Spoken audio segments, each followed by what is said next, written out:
बिस्मिल्लाहिर्रहमानिर्रहीम अस्सलाम वालेकुम। आप सबसे गुजारिश है कि वीडियो पसंद आया करे तो उसको प्लीज़ लाइक कर दिया करें। इससे हमारी हौसला अफजाई होती है और हमें पता चल जाता है कि आपको वीडियो पसंद आती हैं। बचपन में जब कभी ऐलान होता फ़लाँ की वालदा फ़ौत हो गई है तो मैं दौड़ कर घर आता, माँ के दामन से लिपट जाता। माँ कभी गुस्सा भी हो जाती, कमला है तू की होया ई। मैं इजहार से डरता था, मौत के नाम से डर जाता। कभी कभी मैं सोचता कि मैं अपनी माँ से पहले मर जाऊंगा, लेकिन फिर सोचता कि माँ भी तो रोएगी। लेकिन फिर अगले ही लम्हे सोचता कि माँ के तो और भी बेटे हैं, मेरे पास तो एक ही माँ है। रात को जिद करके माँ के पास सोता, माँ दूसरी तरफ मुँह करके सोती तो मैं माँ के अपनी तरफ मुँह करने तक जागता रहता।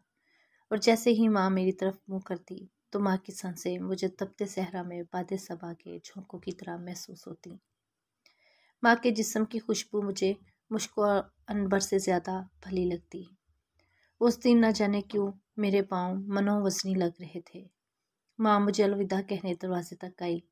मैं रुखसत होकर गली की नुक्कड़ मोड़ चुका था, लेकिन मैं दौड़कर वापस आया तो माँ गली की नुक्कड़ के करीब तक आ पहुंची थी। मैंने दौड़कर माँ को गले लगा लिया। आज जैसी बेचैनी मुझे कभी महसूस नहीं हुई थी। माँ ने कहा, जा पुत्र, दफ्तर वाले साहब गुस्से होंगे। आखिरी बात माँ की आज भी मुझे रुला देती है। पुत्र, तेरी आवाज़ नहीं आती। और आज मैं सोचता हूँ, माँ कहाँ है अब? तुम्हारी आवाज़ क्यों नहीं आती? और लाइन कट गई। शाम को माँ चली गई, लाइन हमेशा के लिए कट गई, लेकिन दुआओं की लाइन तो कभी नहीं टूटी ना।